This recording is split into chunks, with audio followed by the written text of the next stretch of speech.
Hello guys, this is a fourth part of cardiovascular system. In this video we will discuss about blood supply to the heart. So firstly atrial supply के बारे में पढ़ते हैं.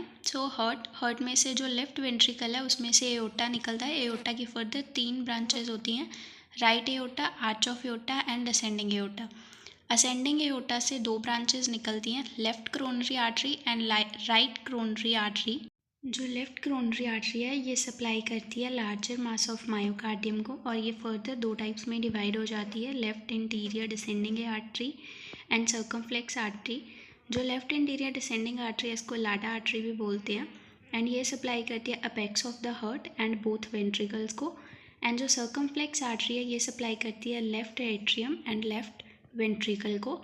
Next we move on right coronary artery. इसमें 2 branches में divide हो जाती है, posterior interventricular artery and right marginal artery. जो posterior interventricular artery है ये सप्लाई करती है posterior of both ventricle, and जो राइट मार्जिनल आर्टरी है ये राइट वेंट्रिकल को सप्लाई करती है, और right coronary artery AV node and SA node को भी सप्लाई करती है. Now we move on here. Receive 5% blood pumped from heart. ये जो भी हार्ट ब्लड पंप करता है उसमें से जो 5% ब्लड है वो कोरोनरी आर्टरी रिसीव करती है. And at the beginning of ascending aorta there are 3 dilations जिसे हम एओर्टिक साइनस बोलते हैं. अगर कोरोनरी आर्टरी की ब्लॉकेज हो जाए तो मायोकार्डियल इन्फाक्शन हो जाता है जिसको हार्ट अटैक भी बोलते हैं. Venus drainage through the coronary sinus. Coronary sinus के थ्रू वीनस ड्रेनेज होगा.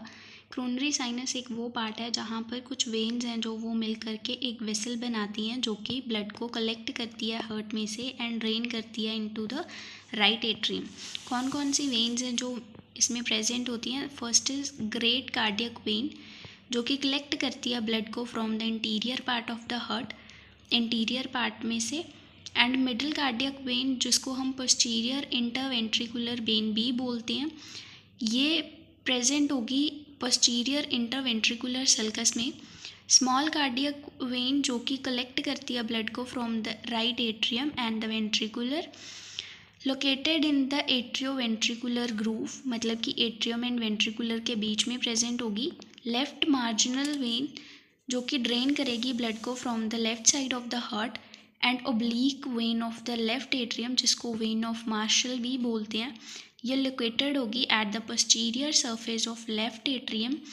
Posterior vein of left ventricle जिसको लेफ्ट पोस्टीरियर वेन भी बोलते हैं, ये ड्रेन करेगी ब्लड को from the posterior part of the left ventricle.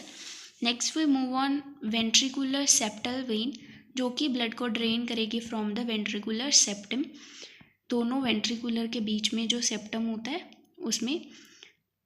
Other when जो कि 2 अदर वेन्स होंगे, interior cardiac vein and Thebesian vein. Nerve supply heart में ऑटोनोमिक नर्व सिस्टम के थ्रू होगी, sympathetic nerve system and parasympathetic nerve के through. जो sympathetic nerve है उसमें T1 से लेकर के T5 thoracic segment of spinal cord include होगा, और पैरासिम्पैथेटिक नर्व में वेगस नर्व होगी. जो कि सिंपैथेटिक नर्व है जो कि वो इंक्रीज़ कर देती है हार्ट रेट को, एंड जो वेगस नर्व है अगर वो स्टिमुलेट हो गई तो वो डिक्रीज़ कर देती है हार्ट रेट को. They supply the SA node, AV node and myocardium of atrium and ventricle. ये सप्लाई करेगी एसए नोड को, एवी नोड को, myocardium of atrium and ventricle को. If you like this video, do like, share and subscribe.